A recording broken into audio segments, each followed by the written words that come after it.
آج میں آپ حضرات کی خدمت میں زکوٰۃ کے تعلق سے کچھ قیمتی مسائل لے کر حاضر ہوا ہوں، اور جن مسائل کے تعلق سے لوگ بہت زیادہ پریشان اور الجھن اور کنفیوز میں رہتے ہیں، اور وہ یہ ہیں کہ مصارف زکوٰۃ کون ہے، یعنی مستحق زکوٰۃ کون ہے۔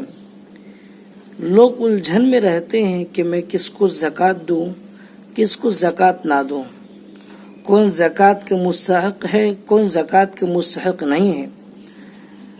تو اس تعلق سے میں آپ کے سامنے کچھ باتیں پیش کروں گا، آپ دھیان سے توجہ سے سنیں، انشاءاللہ آپ کو سمجھ میں آ جائے گا۔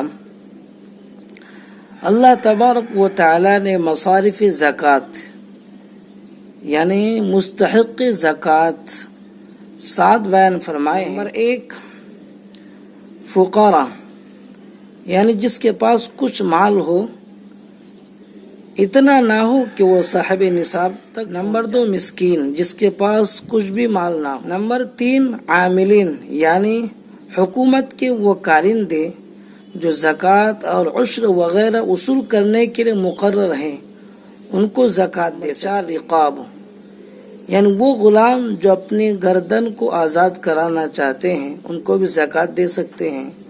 نمبر 5، غارم، یعنی مدیون مقروض، وہ اپنے قرض اتارنے کے بعد اتنا مال نہ ہو ان کے پاس کہ وہ صاحب نصاب کو پہنچ جائے، تو مقروض کو بھی زکوٰۃ دے سکتے۔ نمبر 6، فی سبیل اللہ، یعنی راہ خدا میں خرچ کرنا۔ اس کی مختلف صورتیں ہیں۔ مثال کے طور پر ایک شخص ہے جو محتاج ہے اور وہ جہاد کو جانا چاہتا ہے، تو اس کو زکوٰۃ دے سکتے ہیں۔ نمبر 7، وابن السبیل، یعنی مسافر جس کے پاس مال نہ ہو، تو مسافر کو زکوٰۃ دے سکتے ہیں اگرچہ وہ اپنے وطن میں مالدار ہو۔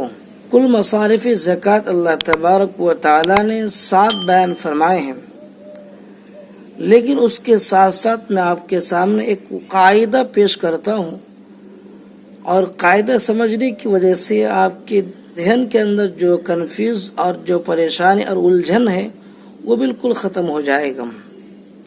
وہ قاعدہ کیا ہے؟ قاعدہ یہ ہے کہ میں اپنے اصول اور فروع کو زکوٰۃ نہیں دے سکتا ہوں۔ اصول سے مراد ہے والد والدہ، دادا دادی، نانا نانی، پردادا پردادی، پرنانا پرنانی، یعنی اوپر کے جو اجداد ہیں یہ اصول کہلاتے ہیں، ان کو زکوٰۃ نہیں دے سکتے ہیں۔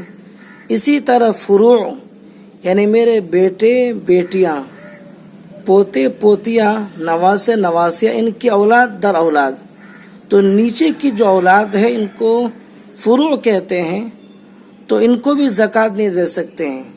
یعنی اصول کو بھی اور فروع کو بھی زکوٰۃ نہیں دے سکتے ہیں۔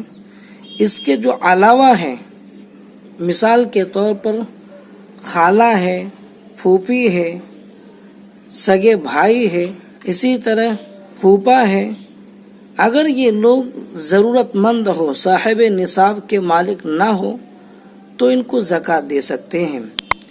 اللہ تبارک و تعالی مسائل کو سمجھ کر ان پر عمل کرنے کی توفیق نصیب فرمائے۔